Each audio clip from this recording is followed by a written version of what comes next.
আমি এবং আপনি একটা সময় শিশু ছিলাম, মানে হচ্ছে মায়ের গর্ভ থেকে যখন ভূমিষ্ঠ হয়েছিলাম তখন আমার নাম কি, আমার পরিচয় কি, আমি কোথা থেকে এসেছি এসব কিছুই জানতাম না। মা এবং বাবা খুব আদর যত্নে মায়া ভালোবাসা দিয়ে সেই পুতুলটাকে বড় করে তোলেন, তাকে বোঝাতে শেখান আমি কোথা থেকে এসেছি, আমার নাম কি, আমার পরিচয় কি, এই সমস্ত কিছু। তারপরে কোনটা ধরা যাবে, কোনটা ধরা যাবে না, কোনটা খাওয়া যাবে, কোনটা খাওয়া যাবে না, পানিতে যাওয়া যাবে না, আগুনে হাত দেওয়া যাবে না, পানিতে গেলে আমি ডুবে যাব, আগুনে হাত দিলে পুড়ে যাবে। সবকিছু যখন একজন মা আস্তে আস্তে করে সেই পুতুলটাকে বড় করে তোলে, সে বুঝতে শেখে তার পরিচয়, তার নাম, তার মা বাবা, এই ধরনের ফ্যামিলির সম্পর্কে, আত্মীয় স্বজন সম্পর্কে সে আস্তে আস্তে বুঝতে শেখে।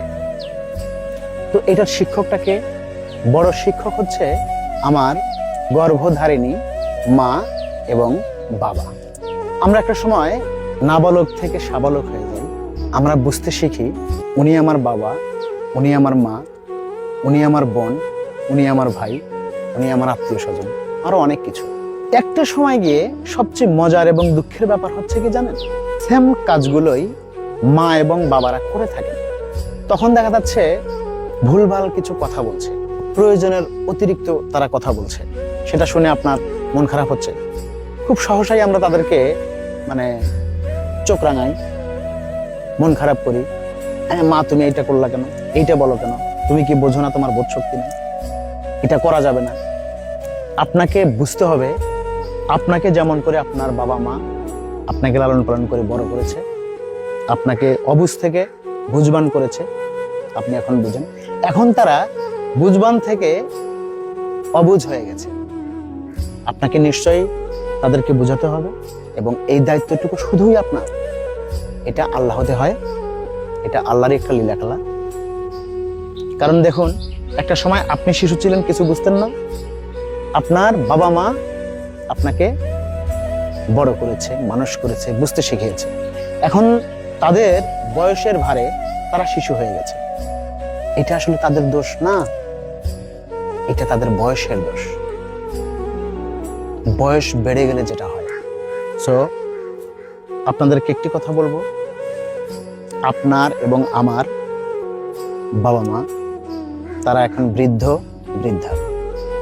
তাদেরকে দেখাশোনার দায়িত্ব আপনার, এবং তাদের এই শিশু সুলভ যে আচরণ, সেটা তারা প্রতিনিয়তই করতে পারে বা করবে, সেই দিকে আপনাকে অবশ্যই খেয়াল রাখতে হবে যে এটি আসলে তাদের দোষ নয়, তাদের বয়সের দোষ। সো প্রত্যেকটি বাবা মাকে আপনারা সুন্দরভাবে দেখাশোনা করুন, তাদের কথাগুলো শুনুন, একবার না শুনলে আরেকবার বোঝান, কারণ তারা শিশু। এটা আল্লাহ হতে হয়। আপনার বেলাতে যেমন হয়েছে, আপনার বাবা মায়ের বেলাতে সেরকম হবে। আপনি যখন বৃদ্ধ হবেন, আপনার বেলাতেও এসে এই ব্যাপারগুলোই হয়ে যাবে। সো সেটা দেখবে আপনার ছেলে পেলে। তো এইভাবেই চলে আসছে আমাদের জীবন, আমাদের বাবা মা আমাদের ভবিষ্যৎ। তো সবাই বাবা মায়ের প্রতি অবশ্যই সহনশীল হন, ভালোবাসুন, তাদের খেয়াল রাখুন। ধন্যবাদ।